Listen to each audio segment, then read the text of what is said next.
Allez, c'est parti, nouvelle séquence. Hop, je fais une pause ici, que vous puissiez regarder les différents réglages de notre coureur. Dans l'ensemble, nous avons un bateau qui glisse assez bien, malgré le clapot serré. J'en profite pour prendre quelques informations. Dans la foulée, je choque ma voile vis-à-vis peut-être d'une survente.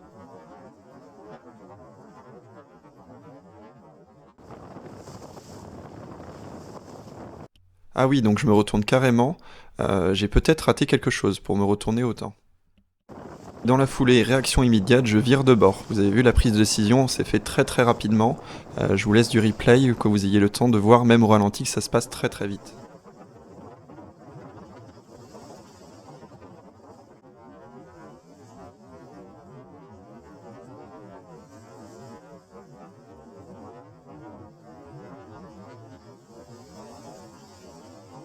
Donc là, vous vous demandez pourquoi notre coureur a pris une décision avec une si grande rapidité.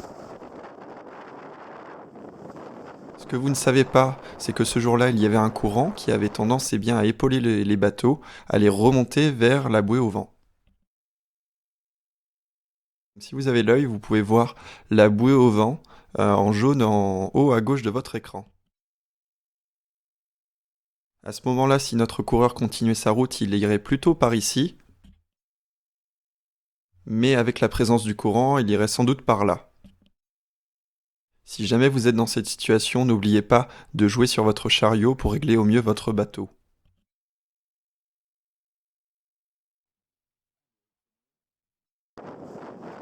Vous avez vu le geste de notre coureur, il vient de prendre conscience qu'il a complètement manqué sa leyline.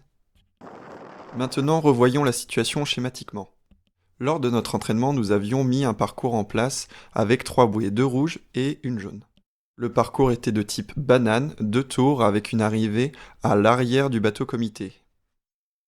À mi-parcours, voilà à quoi ressemblait approximativement la flotte. Notre coureur se situait en tête de la ligne de gain au vent, juste ici. À ce moment-là. Si vous étiez sur un parcours dans un plan d'eau intérieur, sans courant, le cadre ressemblerait à celui-ci. Et je rappelle la position de notre coureur, juste là. On peut voir qu'il était déjà over les lines. Mais le courant va renforcer cette erreur, vous allez voir. Je prends un bateau qui fait route. L'axe longitudinal de ce dernier représente quasiment sa route surface. Ajoutez à cela un peu de courant, un courant qui a tendance à nous épauler, c'est-à-dire à nous aider, qui nous remonte naturellement un petit peu vers la bouée jaune. Et l'on obtient la route fond qui est la résultante de ces deux derniers. Route surface, courant et route fond. Les bords du cadre sans courant ressemblent à ceci, et dans notre situation, on est plutôt proche de cela.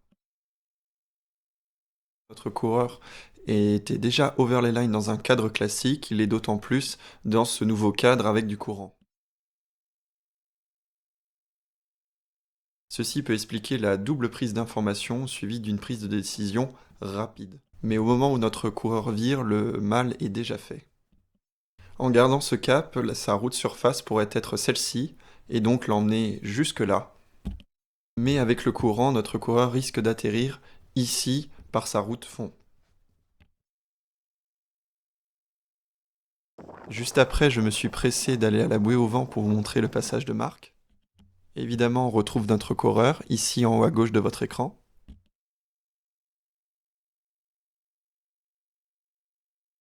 Une majorité de bateaux se retrouvent en dehors du cadre.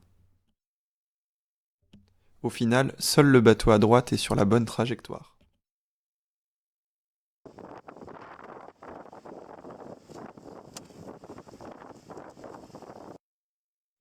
Malgré son énorme erreur, notre coureur passe second à la bouée. C'est vous dire l'avance qu'il aurait pu avoir. Et pour finir, je vous laisse l'échange que j'ai eu avec lui juste après la manche.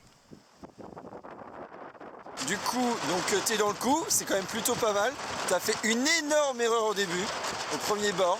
T'es marée montante, le jus t'aide. Pourquoi tu vas chercher si loin? Là, t'étais dans le match, joue petit, gagne petit. Genre, tu accompagnes la flotte et tu tricotes avec eux. Là, t'étais over les lines et t'étais mais over de chez over. Et en plus, en termes de vitesse, t'as même pas compensé. Et pourtant, même malgré cette énorme bourde, bah t'es deuxième à la bouée très serré. Là, si t'étais recentré dès le milieu, genre faut jouer axe parcours quasiment, enfin faut pas s'éloigner trop de l'axe parcours quand il y a du jus. Et ben là tu mettais une tôle à tout le monde, genre t'avais 10 longueurs d'avance minimum. Parce que je t'ai filmé, le bateau il glissait bien et tout, c'était bon tu vois. Là t'as fait une énorme erreur.